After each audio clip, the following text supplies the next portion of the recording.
AP రాజధాని అమరావతి గ్రామంలోని మహిళలకు ఆర్థిక స్వావలంబన కల్పించే దిశగా అమరావతి రాజధాని ప్రాంత అభివృద్ధి ప్రాధికార సంస్థ ఓ వినూత్న కార్యక్రమానికి శ్రీకారం చుట్టింది.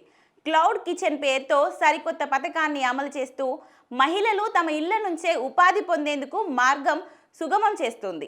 ఈ పథకం ద్వారా అమరావతి నిర్మాణ పనుల్లో పాల్గొంటున్న కార్మికులు, అధికారులు, ఉద్యోగులకు నాణ్యమైన ఇంటి భోజనాన్ని కేవలం 99 రూపాయలకే అందిస్తున్నారు. ఈ పథకం కింద రాజధానిలోని ప్రతి గ్రామం నుంచి సుమారు 35 మంది మహిళలను ఎంపిక చేసి వారికి ప్రత్యేక శిక్షణ ఇస్తున్నారు.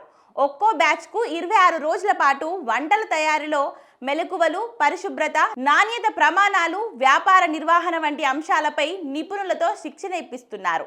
శిక్షణ పూర్తయిన తర్వాత వారు భోజనం తయారీ ప్రారంభించేలా ప్రోత్సహిస్తున్నారు.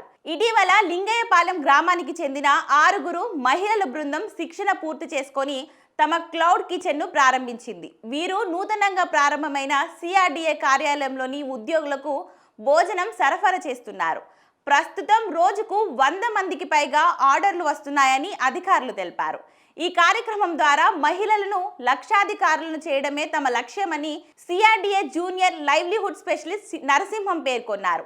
ఈ పథకంపై మహిళల నుంచి మంచి స్పందన వస్తుంది. ఇంటి వద్దే ఉంటూ ఆదాయం పొందేందుకు క్లౌడ్ కిచెన్ ఎంతగానో ఉపయోగపడుతుంది. సిఆర్డీఏ శిక్షణ ఇచ్చి ప్రోత్సహించడం ద్వారా మాకు ఆర్థిక భరోసా లభిస్తుంది అని హర్షం వ్యక్తం చేస్తున్నారు.